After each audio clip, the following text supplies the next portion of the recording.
और इतना वो पेन था ना भैया, सच बोलो आज आपके साथ शेयर कर रही हूँ। मैं 3 बार, एक बार नहीं 3 बार मैं जिधर बैठी हूँ मेरे ऊपर फैन है, मैं उधर तक गई हूँ। मेरा ये दुपट्टा लेके ना मैं उधर तक गई हूँ कि मैं मेरी खुद का जान नहीं रखेंगे, क्योंकि मैं ऐसा जिंदगी की मैं एक जगह ये एज में मैं एक जगह में सोई रहेगी, मैं क्यों उनके लिए उनके ऊपर एक बोझ बन के रहूं। 3 बार, एक बार नहीं 3 बार, लेकिन कोई तो मुझे उधर से लेके आता था। कहते हैं ना कि जिसका कोई नहीं, जहाँ पे दुनिया साथ छोड़ देती है, जब कोई काम नहीं आता, तब हमारे प्रभु, हमारे प्रिय बजरंगबली काम आते हैं।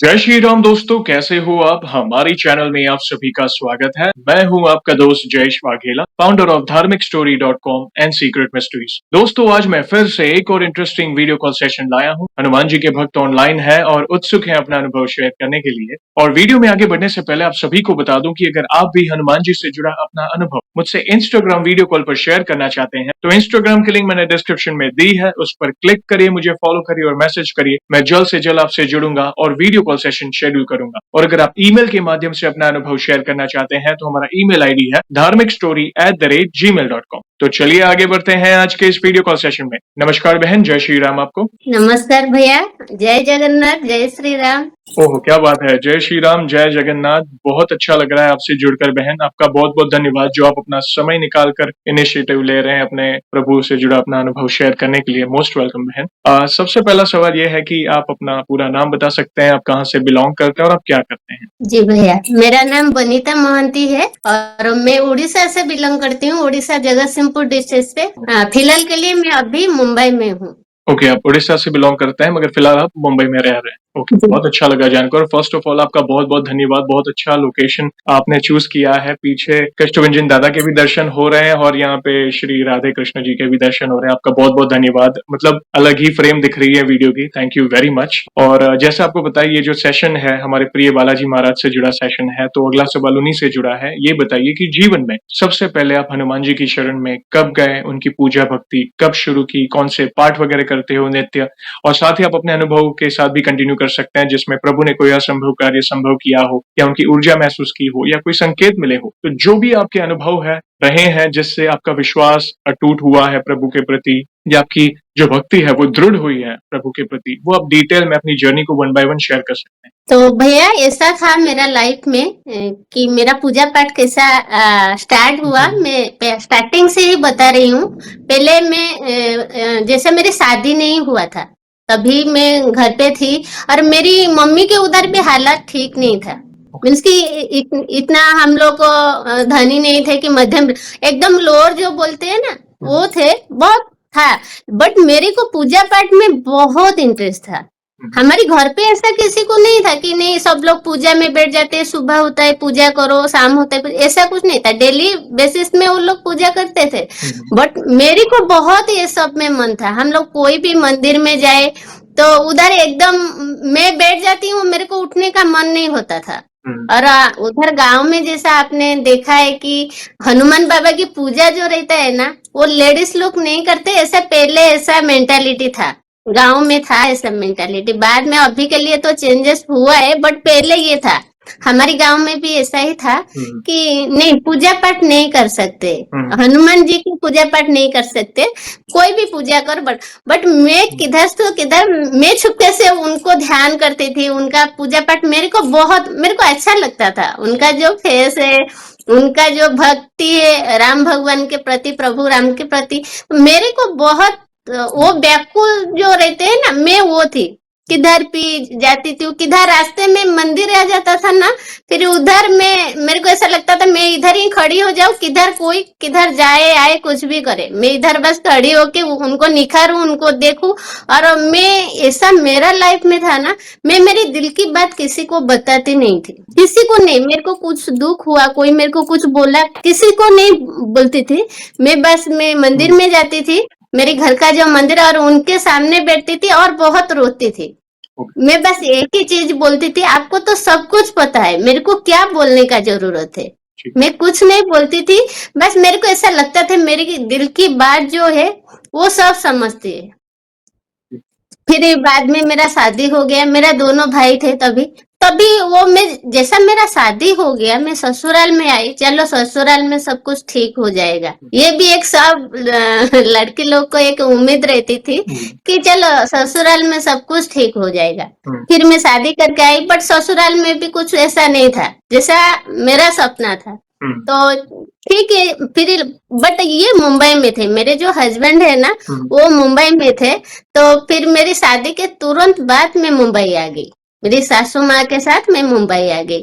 तो मेरी जो पति है ना, हस्बैंड है, वो पूजा पाठ में इतना दिल है उनका, बट तभी वो हमारा उड़ीसा में कैसा नॉनवेज में पूरा खाते रहते थे, वो बंगाली साइड में टच होते हैं ना, वो नॉनवेज खाते थे। बट मेरी हस्बैंड तब से 12 साल से तक नहीं खाते थे, वो पूरा छोड़ दे, उनको बहुत पूजा पाठ में रहता था।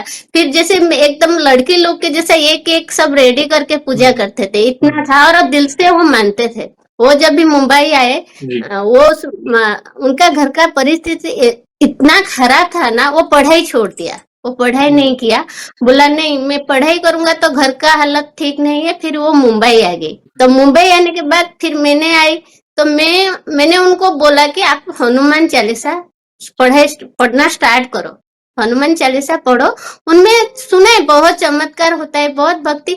मैं बस छोटा सा बुक्स, अभी 12 साल का बुक्स अभी भी मेरे पास है, मैं वो बुक्स अलग नहीं करती हूँ, अभी भी मैं उसको रखी हूँ, अभी भी उसको देख के कंठस्थ है, फिर भी मैं उसको देख के पढ़ने से ना मेरे को एक अलग ऊर्जा आती है।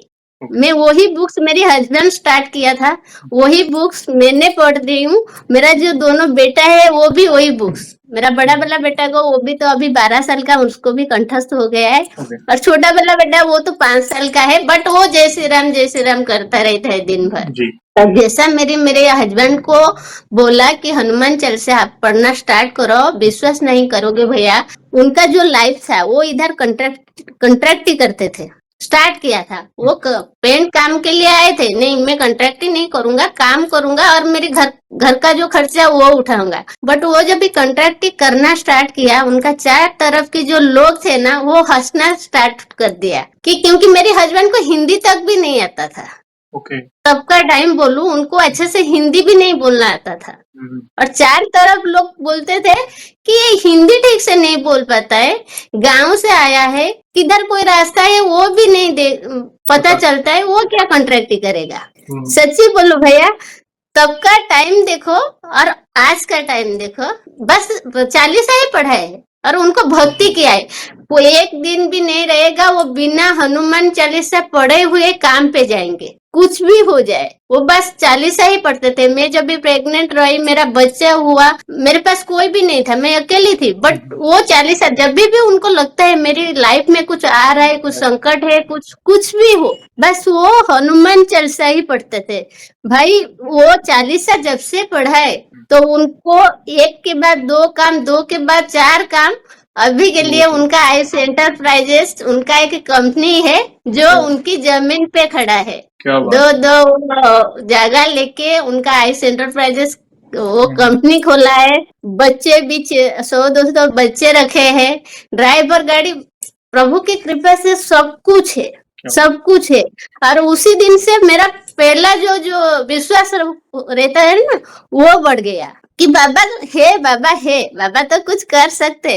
बट विश्वास तो था कि इतना जो बोलते हैं ना गहरा, वो नहीं था, बट था।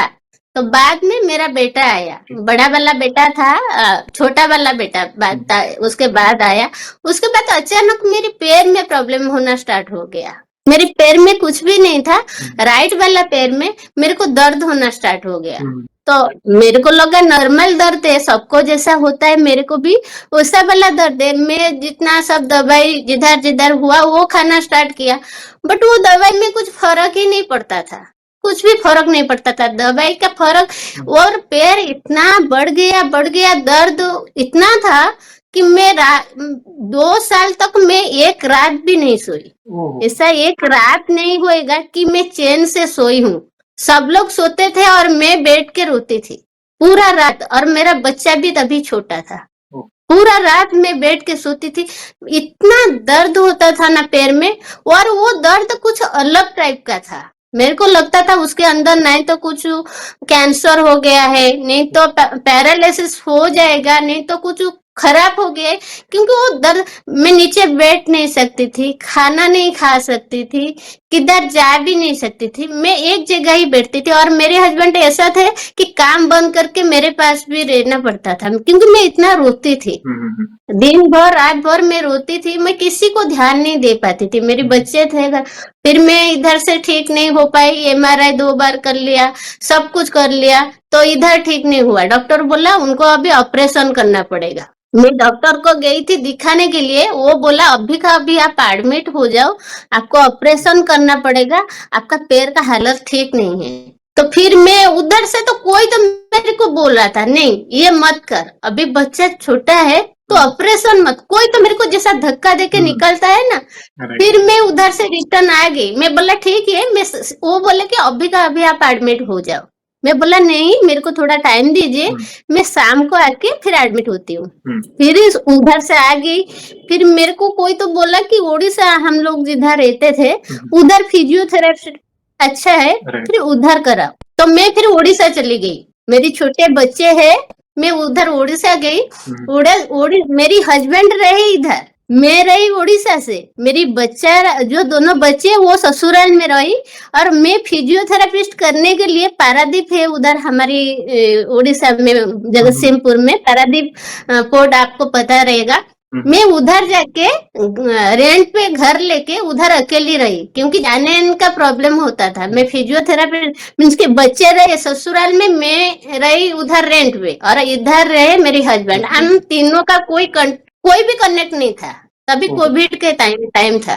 तो फिर उधर में करा लिया, 1-2 महीना किया, ठीक था। फिर जैसा इधर आई फिर से वो स्टार्ट हो गया।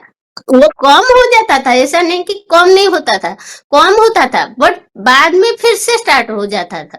और इतना वो पेन था ना भैया, सच बोलो आज आपके साथ शेयर कर लूं, मैं 3 बार, एक बार नहीं 3 बार, मैं जिधर बैठी हूँ मेरे ऊपर फैन है, मैं उधर तक गई हूँ। मेरा ये दुपट्टा लेके ना मैं उधर तक गई हूँ कि मैं मेरी खुद का जान नहीं रखेंगे, क्योंकि मैं ऐसा जिंदगी की मैं एक जगह ये एज में मैं एक जगह में सोई रहेगी। और मेरी एक तो हस्बैंड का अभी उम्र है, अच्छा खासा कमाई है, बच्चे छोटे हैं, वो दूसरी शादी कर लेंगे, मैं क्यों उनके लिए उनके ऊपर एक बोझ बन के रहूं। मीन्स कि इतना मेरे को हेडक होता था और इतना मेरे को तकलीफ में मैं थी ना।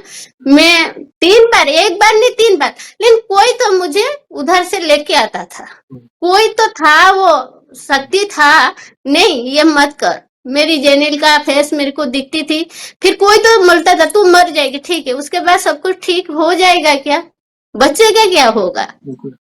और मेरे पता है मेरे घर पे भी राम दरबार है, मंदिर है, भगवान जी को मैं बिठाया है। तो एकदम अचानक मैं शाम को बैठी थी, तभी एकदम मेरा खाने के लिए कुक रख दिया, वो आके खाना बना के जाती थी, कोई आके फ्लोरिंग करके जाती थी, कोई आके झाड़ू मेरे को किसी से कोई फर्क नहीं पड़ता था, मैं पागल जैसी होती थी, बस एक जगह बैठती थी और रोती थी। बच्चे के लिए कोई भी टाइम नहीं था, बच्चे किधर है क्या है, छोटे हैं, मेरे पास आते थे मम्मी मम्मी करके, बट मेरे को मन नहीं होता था, क्योंकि इतना मैं तकलीफ में थी ना, मैं बच्चे को पकड़ भी नहीं सकती थी। फिर एक दिन ऐसा ही मैं बैठी थी, मेरी एक गुजराती फ्रेंड है चेतना करके, तो चेतना भाभी का फोन आया अचानक, बोला क्या कर रही है, मैं बोला नहीं मेरे को इतना तकलीफ है, मैं किसी का फोन तभी बात भी किसी से नहीं करती थी। तो अचानक उनका फोन मैं रिसीव किया, और वो भी मंगलवार ही था। तो शाम को मैं उनका फोन रिसीव किया, तो मैं बोली मेरे को इतना पेन हो रहा है, अभी तक तो ठीक नहीं हो रहा है, सब जगह कर लिया, अभी क्या करूं, अभी मेरे बच्चे को और तुम्हारे भाई साहब को देख लेना बाद में, मेरे जाने के बाद, ऐसा ऐसा उनको बोली, और बहुत रोई।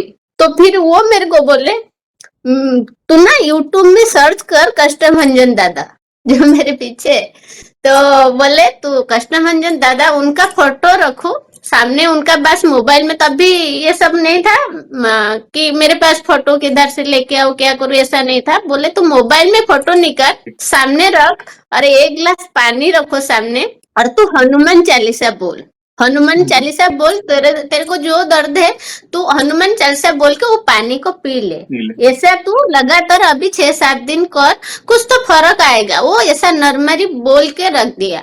जी। और मैं भी उनके बात को ऐसा नॉर्मली ले लिया। सब लोग कितना सारा कर लिया, क्या कितना मंगत मान लिया, दवाई खा लिया, 2-3 लाख खर्चा कर दिया, ठीक नहीं हो रहा है। वो क्या बोल रही है ठीक हो जाएगा। तभी तो मैं पूजा भी करना छोड़ दिया था। ओहो। इतना पूजा भी नहीं करती थी क्योंकि खड़ी नहीं हो सकती जी। थी, बैठ नहीं सकती थी। तो फिर मैं तुरंत पानी ग्लास लाया, बाबा का फोटो पहले फर्स्ट टाइम उसी दिन मैं देखा शाम को, सामने ही जैसा रखा ना भैया, मेरे को बस रोने को ही आता था। मैं कुछ नहीं बोलती थी, बस रो ही रही थी। और मेरे अंदर ना एक तड़प था और बहुत रोई, बहुत रोई। और वो हनुमान चालीसा कम था, पढ़ाई भी क्लियर नहीं बोल पाती थी क्योंकि इतना रोने को आता था। वो हनुमान चालीसा भी मैं क्लियर नहीं पढ़ी। बाद में मैं रो रही थी, जैसा वैसा करके खत्म किया और वो पानी ग्लास पी लिया। पी के नॉर्मली खाना पीना जैसा खाते थे ना, मैं खा के सो गई। फिर सुबह जब भी उठी ना, एकदम अलग था मेरा लाइफ। मेरे को कोई दर्द नहीं था, कुछ भी नहीं था, कुछ भी नहीं था। जो चीज के लिए मैं 3 साल तड़प रही थी, डॉक्टर के पास जाके आ गई, मरने के लिए जाके आ गई, फिजियोथेरेपी, ऑपरेशन सब कुछ कर लिया और सबसे लौट के आ गई।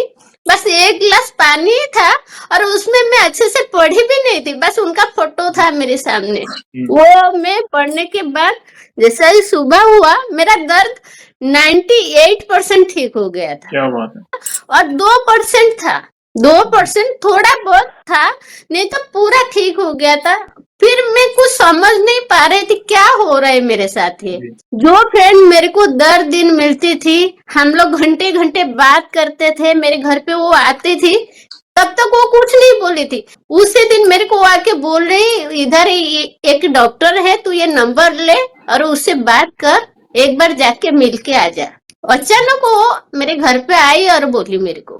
फिर मैं वो डॉक्टर से बात किया, फिर ये शाम को उससे बुधवार का दिन था, गई मिली और बाद में वही उसी दिन से आज का डेट हो गया मेरा 3-4 साल हो गया, अभी तक मेरे को कुछ भी नहीं है, कुछ भी नहीं है। बहुत बड़ी कृपा है बहन। मतलब कहते हैं ना कि जिसका कोई नहीं, जहाँ पे दुनिया साथ छोड़ देती है, जब कोई काम नहीं आता, तब हमारे प्रभु, हमारे प्रिय बजरंगबली काम आते हैं। और यहाँ पे आपके भाव बहुत ही पवित्र थे।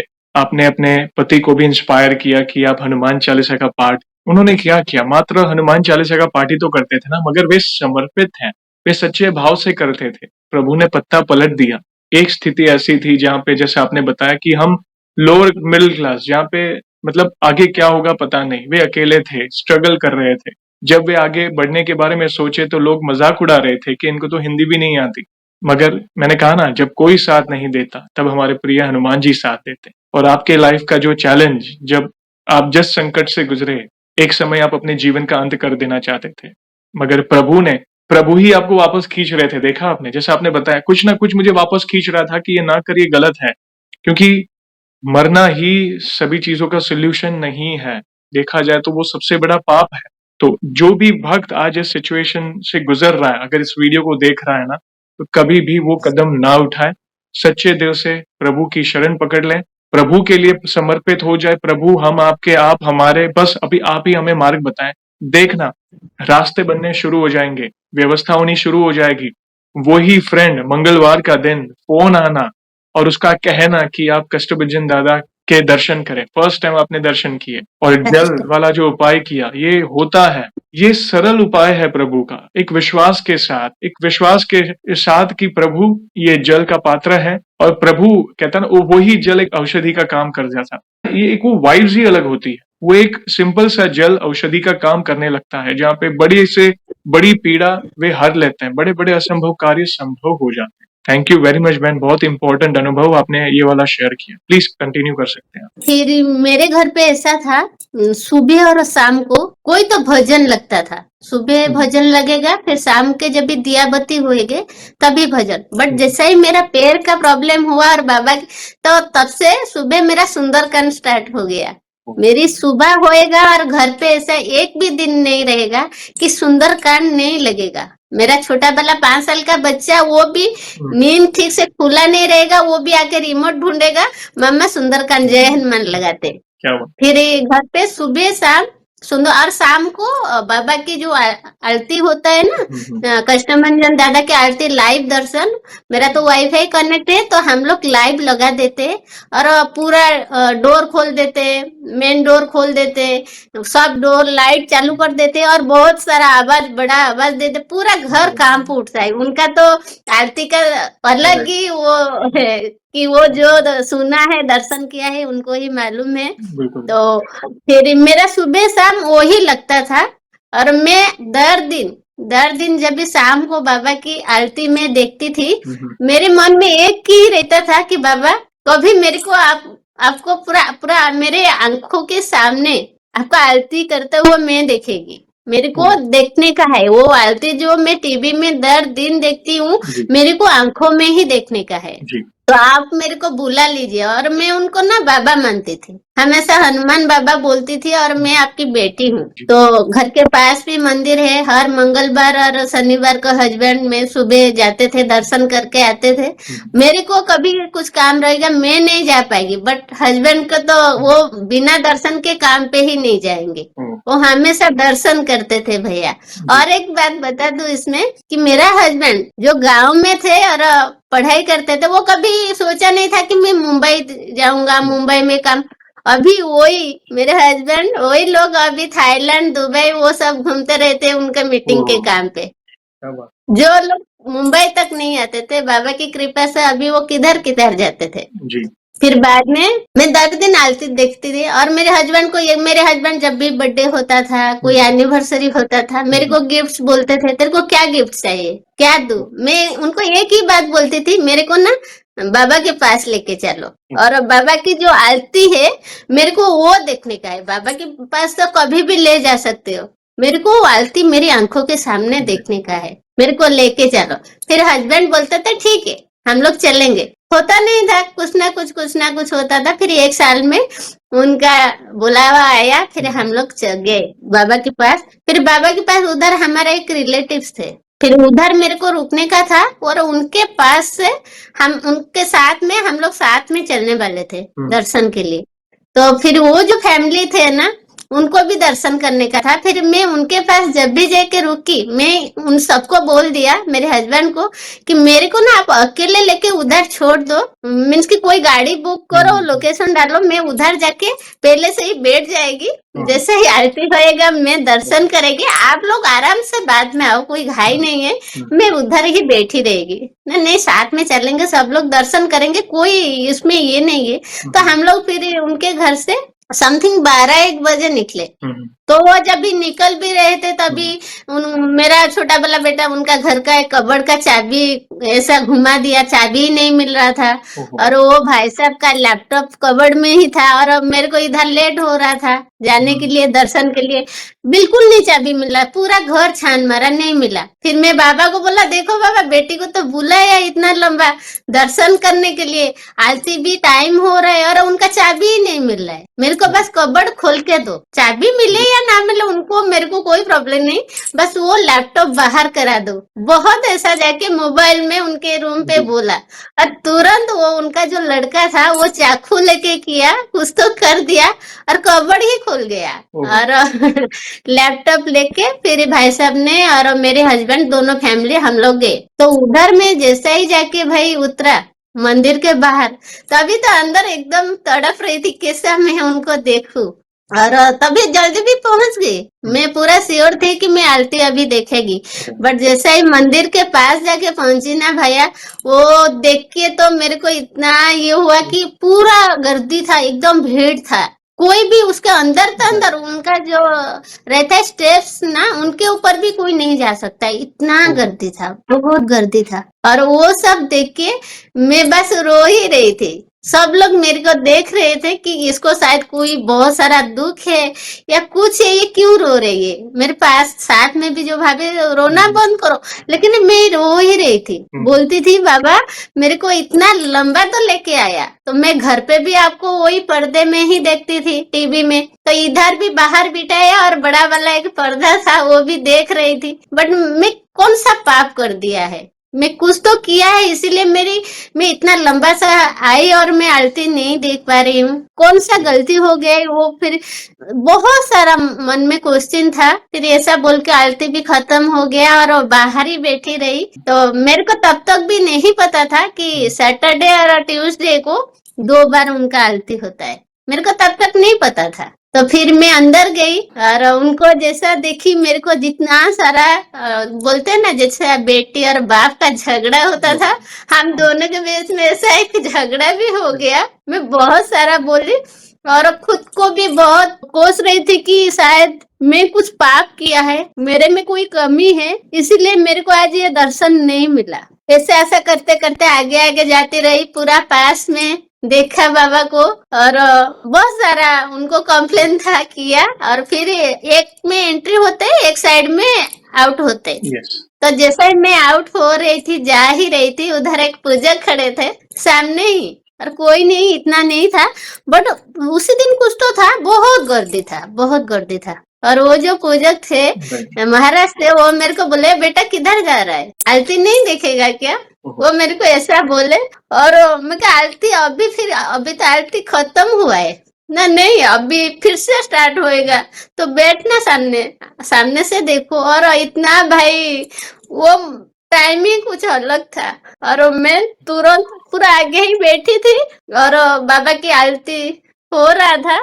वो बात क्या बोलूं, पूरा सामने, और पूरा वो ऐसा लग रहा था ना, वो मेरे आंखों के सामने ही बैठे थे और बोल रहे थे, तेरे को देखने का था ना, अभी देख तू अच्छे से। पूरा आरती मैंने देखा। मीन्स कि आप सोचो भैया, मैं एक बार वो डोर से आउट हो जाता था बाहर, और तभी आरती स्टार्ट होता था, मैं फिर से घूम के ये साइड आता था, क्योंकि बहुत गर्दी था ना। मेरे को वो आरती नहीं मिलता था दर्शन का, और मिलता था भी मैं किधर पीछे, मैं पूरा सामने ही बैठी थी। और बहुत सुंदर था वो मेरे लिए तो पूरा मैजिक था, मेरे लाइफ के लिए, क्योंकि मेरे को पता है वो मेरे लाइफ में क्या है, कोई विश्वास करे या ना करे, क्योंकि मैं हर कोने में और हर क्षण में उनको अनुभव किया है। मैं ऐसा बोलती हूँ ना, कुछ भी डिप्रेशन थोड़ा बहुत हो जाता है, कुछ मन को कष्ट होता है, कुछ भी होता है ना, मैं उनसे बात करती हूँ और बोलती हूँ कि बाबा आप मेरे को संकेत दीजिए, और तुरंत कुछ ना कुछ मेरे को संकेत ही मिल जाता है भैया। ऐसा नहीं, पूरा वो बात करते, इससे भगवान में तो फर्स्ट वो बात करते, सपने में आते, बात भी करते और सब बोलते। जो अनुभव किया है ना, मेरे जो आसपास लोग है ना, वो लोग के सपने भी जब भी आते हैं, वो मेरे को बोलते हैं, मेरे को बहुत खुश हो जाती हूँ मैं कि ऐसा भी होता है लाइफ में। बहुत बड़ी कृपा है बहन आप पर, और कष्टभंजन दादा की महिमा का तो हम जितना बखान करें उतना कम है। जो भी भक्त, मैं तो यही कहता हूँ, जीवन में कभी भी जो भी आज देख रहा है इस अनुभव को, जब भी मौका मिले एक बार, अगर कम से कम एक बार, तो आप गुजरात के सारंगपुर कष्टभंजन हनुमान जी के दर्शन करने जाए। वहां की जो वाइब्रेशंस है, मतलब एक बार जाइएगा,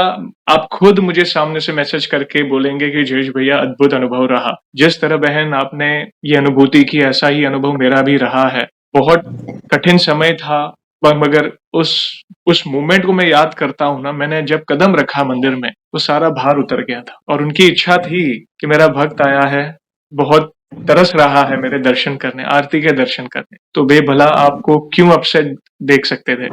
इसलिए किसी न किसी के माध्यम से आपको प्रेरणा मिली कि ना बाहर मत जा, आरती होनी है, वेट कर। और कहते ना, फ्रंट बेंच पर बैठकर आपको उनके दर्शन हुए, देखा जाए तो फ्रंट रो में। तो और क्या चाहिए। बहुत विशेष कृपा है बहन, बहुत। मतलब जो लोग कहते हैं ना चमत्कार नहीं होते, तो ये देखिए एक और उदाहरण। आपने अलग अलग अपने अनुभव, आई ओपनिंग अनुभव शेयर किए, गूज बम्स, मतलब मैं तो फील कर रहा था, मैं खुद अंदर से मेरे, मतलब मैं इमोशनल हो रहा था, क्योंकि मैंने देखा है प्रभु साक्षात विराजते हैं वहां पे।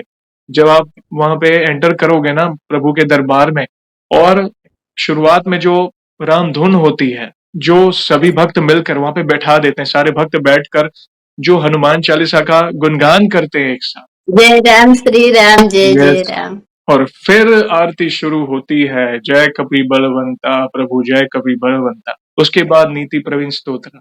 मतलब आपको एक बार अगर आप वहां पे बैठ गए आरती में, आपको उठने का मन नहीं करेगा।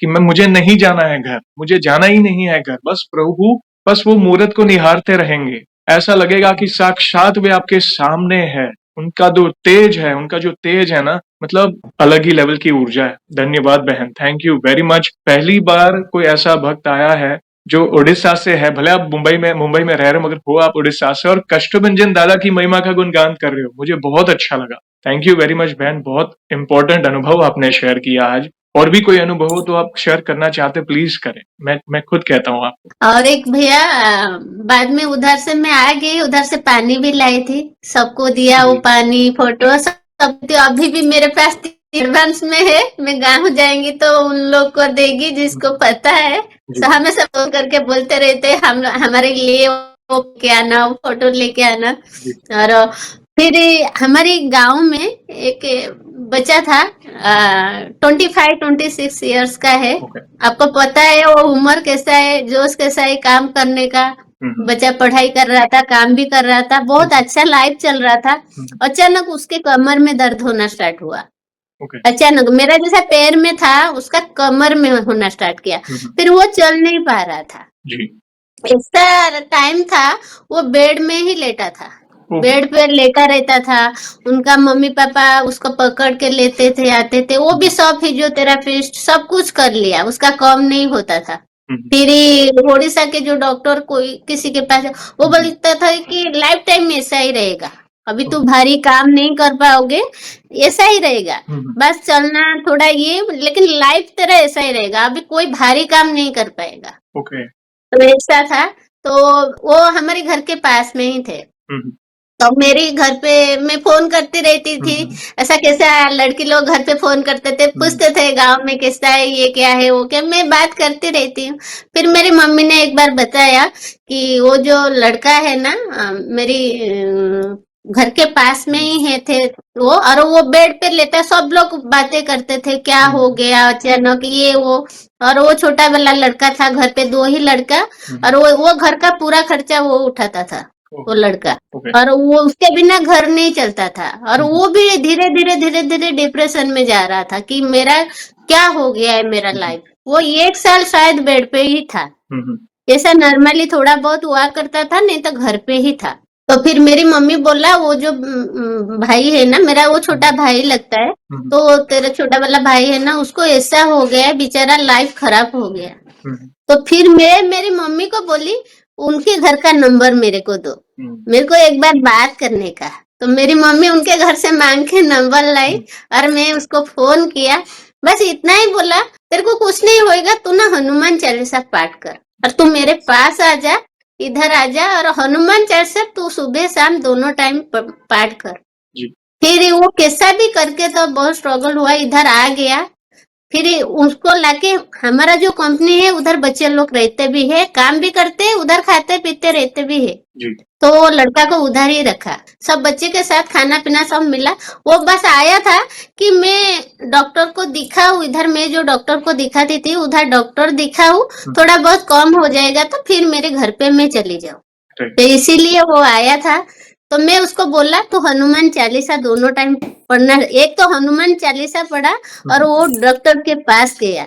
विश्वास नहीं करोगे भैया, जो 1 साल से वो तड़प रहा था, 1 साल से बस हनुमान चालीसा पाठ किया। अभी भी मैं आपसे आज बात कर रही हूँ ना, कल उसको पूछा फोन करके, तो हनुमान चालीसा पढ़ता है ना हाथ दी, वो कैसे भूल सकती हूँ मैं। क्या बात। तो फिर उसको 7 दिन में उनका पैर ठीक था। वही लड़का अभी मेरी ही कंपनी में काम भी करता है। अभी किधर जाने का उसको नहीं, बोला मैं किधर नहीं जाऊंगा दीदी, मैं इधर ही काम भी करूंगा। वो आया था ठीक होने के लिए, और बाबा की कृपा से मैं उसके लिए दर दिन शाम को हनुमान चालीसा पढ़ती थी, और बाबा को सब कुछ बोलती थी। बाबा क्यों इतना छोटे बच्चे को, हो सकता है कुछ कर्मों का फल है पिछले जन्म का, बट अभी तो उसका लाइफ खराब हो रहा है ना, और आप चाहोगे तो सब कुछ ठीक हो जाएगा। और भैया उसका अभी शादी भी थोड़े दिन में है, अभी एकदम फिट एंड फाइन है। और बस हनुमान चालीसा ही वो पढ़ा, और कुछ नहीं। वही डॉक्टर के पास कितने सारे लोग जाते हैं, आते, ठीक नहीं होते, बट वो हनुमान चालीसा क्या पढ़ा, उसका लाइफ एकदम अभी अलग है। काम करता है, पैसा रखा है, शादी करेगा, सब कुछ ठीक है भगवान की कृपा से। हनुमान चालीसा में बहुत शक्ति है बहन। मतलब कई लोग उसे सामान्य पाठ कहते हैं मगर ऐसा नहीं है। मैं हर बार कहता हूँ हर मर्ज की एक ही दवा हनुमान चालीसा। और आपके केस में और उस लड़के के केस में ना से रोग हरे सब पीरा। आप नित्य मात्र हनुमान चालीसा का भी पाठ करेंगे ना, श्री राम का स्मरण करिए और हनुमान चालीसा का सच्चे दिल से कम एक बार भी पाठ करेंगे ना, देखना आपके जीवन में सकारात्मक परिवर्तन आने शुरू हो जाएंगे। वो हेल्थ वाइज हो या आर्थिक आपकी स्थिति हो या कोई भी चैलेंज हो, देखना धीरे धीरे सब कुछ ऑन ट्रैक। बस आपको अपने भाव पवित्र रखने हैं और अपने आप को समर्पित कर देना है प्रभु। बाकी प्रभु सब संभाल लेंगे। बड़े बड़े असंभव कार्य संभव होते हैं। तो नित्य जितने भी बिजी शेड्यूल से हो आप 10-15 मिनट निकालो, राम नाम का स्मरण करो, राम नाम की माला या धुन करो और एक बार कम से कम, ज्यादा करना है तो ज्यादा भी पाठ करे, कोई दिक्कत, मगर कम से कम एक बार। स्पेशली आज का जो युवा है उनको तो मैं सामने से रेकमेंड करता हूँ, थोड़ा समय निकाले, देखना मन शांत होगा, सब कुछ सही होते जाए। Thank you very much. Thank you. और एक बात बोलूं भैया, जी अ, मेरा जो था ना, मैं तो इतना भी पढ़ी लिखी नहीं थी, इधर आ गई थी, फिर मन में कुछ ना कुछ था और बाबा को मैं हमेशा बोलती थी कि मेरे को कुछ करने का है। तो दिमाग में ऐसा था मेरे को यूट्यूब करने का है, क्या करने का, कैसा करने का, कुछ समझ में नहीं आता था, कुछ भी नहीं, बस उनके ऊपर मैं छोड़ दिया था। तो एक बार ऐसा मन में आया मैं भी यूट्यूब करेगी। 2 चीट लिखते हैं ना, यस और नो में लिखा, जय श्री राम लिखा और यस और नो में लिख के उनके पैर के नीचे छोड़ दिया। तो आप बोलोगे तो मैं यूट्यूब करेगी, लेकिन पता नहीं मैं क्या करेगी, बट करने का है मेरे को। और फिर छोड़ दिया था। फिर दूसरा दिन में देखा उसमें यस आया था, प्रभु को धन्यवाद दिया। हाँ, 11 दिन का संकल्प पूजा भी स्टार्ट किया। वो पूजा के पहले जो कष्टभंजन दादा की पूजा के साथ ही मेरा यूट्यूब स्टार्ट किया, जो एवरीडे विद वनिता मेरा चैनल का नेम है, उसमें से मैं स्टार्ट किया। फिर डेली ब्लॉग में मैं ऐसा बोल रही, मैं जो खाएगी, जो पिएगी, जो करेगी वो सब दिखाएगी। तो वो दिखाती रहती थी, लेकिन मेरी बाबा के नाम जब भी आया, जब भी उनका पूजा का मैं शेयर किया ना, एक बार भैया इतना सारा लोग मेरे को इतना अच्छा कमेंट दिया, फिर उसके अंदर इतना सारा पॉजिटिव रिजल्ट आया ना भैया। फिर उसमें से एक दीदी है संगमित्रा दीदी, वो भी बहुत जल्दी आएंगे शायद आपके चैनल में। दीदी मेरी वीडियो देखा, उनको भी बहुत श्रद्धा था, भक्ति था। फिर बोला कि वनिता कैसा कैसा करते हैं बोल, मैं भी करेगी पूजा, मेरे को पूजा करने का। एक तो संगमित्रा दीदी और आप, और एक आपकी गुजरात की कल्याणी बहन है, वो भी गुजरात में आपके घर के पास रहते हैं वो। फिर वो दोनों पूजा स्टार्ट किए। जो संगमित्रा दीदी थे ना भैया, वो पहले बार 100 बार हनुमान चालीसा संकल्प पूजा किया जी। रात को 10 बजे स्टार्ट किया। उनका पैर में बहुत सारा प्रॉब्लम था, वो बैठ नहीं सकते थे। और बाबा को बोला, बाबा मैं आपका पूजा करने के लिए इतना मन है, मेरे को पता नहीं मैं पूजा कैसा करेगी, क्या होएगा। और एक विश भी उसके अंदर उनका था, तो मैं करना चाहती हूँ भैया पूजा। 10 से रात को सुबह 5 बजे तक उनका पूजा चालू रहा। 100 बार था ना, तो टाइम लगता है। उसके बीच में ना उनका पैर में कुछ प्रॉब्लम था, नहीं तो उनको बार बार वॉशरूम जो आता था वो आया, कुछ भी नहीं था, उनका पूजा तो हो गया। बट जब भी वो रात को 2 बजे पूजा का जो बीच का टाइम था, तभी मैं उनको क्या बोला था, मेरा पूजा का ऐसा नियम रहता है ना भैया, मैं जैसा मेरे दिल से करती हूँ। जब भी संकल्प पूजा करते हैं हम लोग पूजा तो करते हैं जैसा नियम के हिसाब से। मैं सब में, मेरे घर पे सुंदरकांड भी होता है, ये पूजा भी होता है। मैं एक ही बात करती हूँ कि मैं एक आसन बिछाती हूँ, अलग सा मैं एक आसन में बैठती हूँ और एक आसन बिछाती हूँ, उसमें फूल सब रखती हूँ। और पान का पत्ता, हमारे उधर तो दूसरा जो पत्ता आता है वो सब नहीं मिलता है, पान की पत्ता से मैं राम राम लिखती हूँ और माला के टाइम ऐसा रखती हूँ। तो मेरे को ऐसा लगता है बाबा आएंगे, इधर बैठेंगे, मेरा जो पूजा है वो स्वीकार करेंगे और ये माला उनके गले में रहेगा। तो ऐसा करती थी। वो जो बहन थे ना, वो फिर ऐसा ही पूजा किया था। और जो आसन थे ना भैया, 2 बजे उनको फील हुआ कि बाबा आके उधर बैठे हैं। ओहो! क्या बात पूरा है। वो देखा भाई कि वो बाबा उधर आके अभी भी मेरे को घूस मारे। वो पूरे एकदम वो बोला, बनीता ये ऐसा नहीं कि मेरा आंख लग गया है, मेरे को सपना आया है राइट, कुछ। मैं पूरा देख रही थी, वो पूरा सामने बैठे हैं राइट। हनु के रूप पे।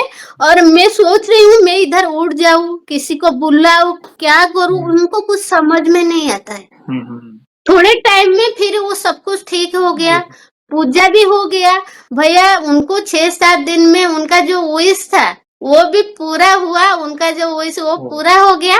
और उसी दिन से बाबा रात को सपने में उनको आके मिलते भी है और बात भी करते। एक दिन वो तो एक दिन स्ट्रेस में था, बहुत स्ट्रेस में था, और वो रो रहे थे, बहुत सारा रो ओह! रहे थे। और मेरे को फोन किया, मैं बिजी थी, मैं उनका फोन नहीं हुँ, उठा पाई। हुँ, ये पूजा के जस्ट 8 दिन बाद की बात है, हुँ। मैं फोन नहीं उठा पाई। तो मैं जैसे फोन नहीं उठाई, उनको और भी स्ट्रेस आ गया, बनीता क्यों नहीं फोन उठाई। और वो थोड़ा ना अकेली है, उनके हस्बैंड भी दुबई में है, हुँ, हुँ, तो वो बहुत रोई। हुँ, हुँ। कभी कभी आता है ना स्ट्रेस, वो फिर रो रही थी।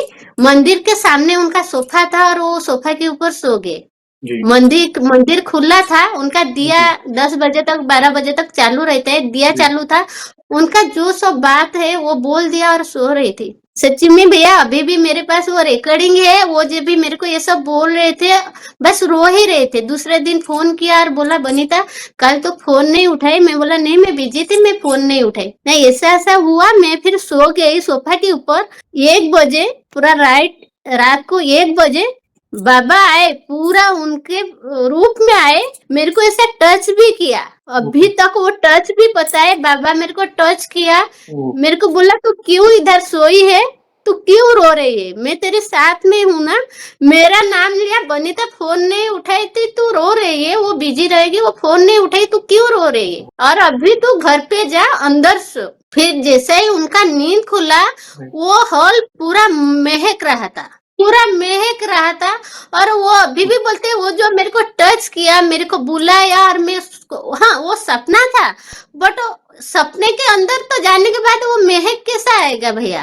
वो बिल्कुल, पूरा घर पूरा महक रहा था। बिल्कुल। और अभी तक वो बोले वो महक मेरे को अभी तक, मैं किधर ना वो आता है ना, अभी अभी मैं भूल नहीं पा रही हूँ। और रात दिन बस वो बाबा को ही जाप कर रहे हैं, और बहुत बहुत मानते हैं वो संघमित्रा दीदी। हमारी तरफ से उन्हें जय श्री राम ज़रूर कहिएगा, वे बहुत भाग्यशाली है। एक बार आप अपने फ्रेंड के साथ जब बात हुई तब आप रो रहे थे। प्रभु ने आपको ऐसे बनाया कि आप किसी की सहायता कर सके और उन्होंने आपको कॉल किया तब वे रो रहे थे। मगर कहीं न कहीं आप प्रभु से जुड़े, आपके समस्या का निवारण मिला, वे भी प्रभु से जुड़े, उनकी भी प्रॉब्लम सॉल्व।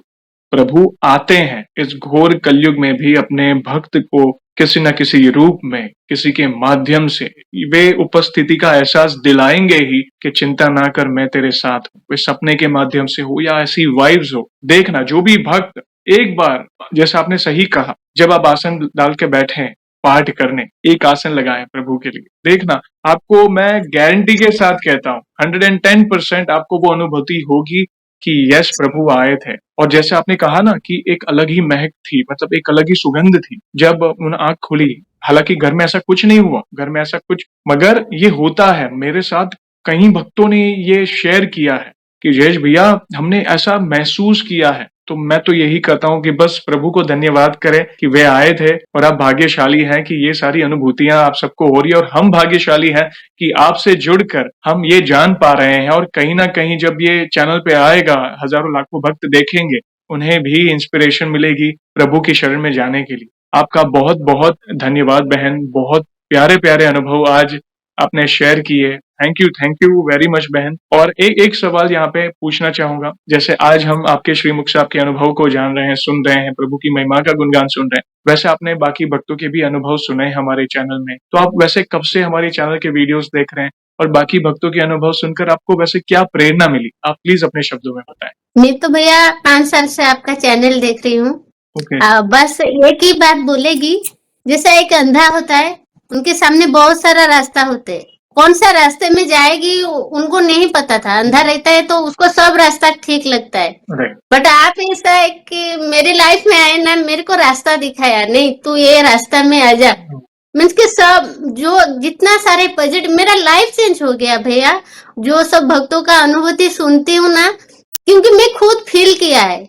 मैं इसीलिए मेरे चैनल पे सबको बोलती हूँ, आप जब तक खुद फील नहीं करोगे बाबा क्या है, कैसे है, क्यों ये, एक बार बस भक्ति करना स्टार्ट कर दो, आंख बंद करके निस्वार्थ भाव में आप पूजा करना स्टार्ट कर दो। देखोगे वो एकदम वो भगवान के रूप में, आप आपकी जो बाबा भाई जो मानते हो ना, उनके रूप में आके आपसे बात करेंगे, हर टाइम पे आपके साथ खड़े भी रहेंगे। Yes. लेकिन ये सब अनुभूति नहीं था। जब से आपके चैनल में मैं आई ना, देखी ना, तो मेरे को ऐसा मिला एक रास्ता, नहीं हे भगवान, हे प्रभु, है, और ये सब में निकलते हैं वो। और धन्यवाद। आपका तो चैनल में मैं बोले ना, उसी दिन आपका जब भी मेरे को मेल आया ना, फोन आया कि नहीं आप आपका अनुभूति Yes, yes. पता है आपको मैं कब का डाल दिया था मैसेज, कब का दिया था कि भैया मेरे को अनुभूति बोलने का था। मेरी चैनल पे सब लोग आके बोलते थे कि आप जयेश भाई के चैनल में जाके बोलो। ओहो। तो मैं तो आपको बताया था, बट आपका बहुत सारा लोग रहते हैं, भक्त रहते हैं, आपको टाइम। लेकिन उसी दिन जिस दिन मैं ट्रेस में थी, रो रही थी, और बोला कुछ तो संकेत दो ऐसा बाबा, मैं खुश हो जाऊं, ऐसा कुछ हो, मैं माइंड थोड़ा वो सब में हट के आपकी बातों सुने। और उसी दिन आपका मैसेज भी आ गया कि आपको मैं आज कॉल करने वाली हूँ। धन्यवाद बहन, इतना जो प्यार और सपोर्ट कर रहे हैं ये सब प्रभु करा रहे हैं। देखिए बैठे और हैं आप। सबसे भैया अच्छा लगा क्या पता है, आप जब भी गाड़ी लिए और बाबा ऊपर बैठे थे, बस वो तो मैं दिन में 2-4 बार ना देखूं तो मेरे को भी चैन नहीं मिलता है। और मेरे हस्बैंड को भी दिखाती हूँ कि देखो सच्ची में है वो, नहीं तो कैसे बैठे थे। और एकदम आश्चर्य है कि वो बैठ के आपका गाड़ी लेने के टाइम, और आप तो एकदम अलग हो भैया, उनको बहुत निकटतर जो बोलते हैं ना आप हो। आपका नसीब बहुत अच्छा है कि आप इतना सौभाग्य, हम लोग कुछ भी नहीं है। थैंक यू बहन, हम सामान्य भक्त हैं और प्रभु के नाम का स्मरण कर रहे हैं, और जैसे आप जैसे भक्त इनिशिएटिव ले रहे हैं तब जाके इस महिमा का और प्रचार हो रहा है। व्यवस्था तो सारी प्रभु करा रहे हैं। हमारे प्रिय कष्टभंजन दादा कहें, संकट मोचन हनुमान जी, वे एक ही हैं, वे कण कण में हैं। मुझे पता है जो अनुभूति, धन्यवाद, मैंने अपनी व्लॉगिंग चैनल में वो वीडियो डाली है। कई लोगों ने मतलब अच्छे इतने प्यारे प्यारे कमेंट किए हैं। मैंने वो ग्लिम्सेस मेरे इंस्टाग्राम पर भी डाली है। मैंने वही सोचा कि प्रभु प्लीज कोई संकेत दीजिए कि आप हमारे साथ हो। और मतलब क्या लीला है उनकी, क्या लीला है उनकी, मतलब हमारी समझ से परे हैं। वे आते हैं, बस भाव से बुलाओ उन्हें, एकदम सच्चे हृदय से बुलाओ। वे किसी ना किसी रूप में वो आपको अपनी उपस्थिति का एहसास जरूर दिलाएंगे, और बाकी करा रहे हैं सारी, ये जो सारी व्यवस्था है। Thank you very much. बस ऐसे ही प्यार और सपोर्ट करते रहें, और इन फ्यूचर भी ऐसी कोई अनुभूति हो और भी हो तो प्लीज हमसे जुड़िएगा। हम वीडियो के माध्यम से आपके अनुभव को पहुंचाएंगे भक्तों तक। और सेशन को, और हाँ, सेशन को एंड करने के पहले एक और सवाल है, आखिरी सवाल जाने से पहले। वैसे तो हमारे पास इतना सामर्थ्य नहीं है, मगर फिर भी हमारे हनुमान दादा के लिए 1 लाइन में किस तरह बखान करना चाहेंगी आप? उनके लिए तो भाई कोई वर्ड्स मेरे मुंह से ही नहीं निकला। बस सब सुख लय तुम्हारे सरना, तुम रक्षक हो, कहाँ को डरना। Yes. वो साथ में है तो किसी को डरना नहीं, कुछ नहीं होगा, जो होगा वो देख लेंगे। हम लोग को कुछ देखने का नहीं, कुछ सुनने का नहीं, बस उनके ऊपर सब कुछ छोड़ दो। Thank you very much. बहुत अनमोल शब्दों में आपने प्रभु की महिमा का बखान किया बहन। सेशन को एंड करने के पहले आपको बताइए, हम ऐसे ही एंड नहीं करेंगे। प्रभु श्री राम के नाम का जयकारा, और हनुमान जी कष्टभंजन दादा आपके पीछे बैठे हैं, यहाँ पे भी बैठे हैं, देखो नीम करोली बाबा प्लस हनुमान जी, उनके नाम का जयकारा लगाएंगे, फिर सेशन को एंड करेंगे। तो आप जुड़िए, जो भी भक्त जहाँ कहीं से इस सेशन को देख रहा है, भारत में है, भारत के बाहर है, चल फिर रहा है, ऑफिस में, किचन में, प्लीज जयकारे में जुड़ सकते हैं, और फिर सेशन को एंड करेंगे। तो बोलिए सियावर रामचंद्र की जय जय, पवन सुत हनुमान की जय। जय। Thank you very much once again बहन, थैंक यू वेरी मच अपने प्यारे प्यारे अनुभव शेयर करने के लिए। जय श्री राम, जय हनुमान, जय श्री राम, जय जगन्नाथ। जय जगन्नाथ।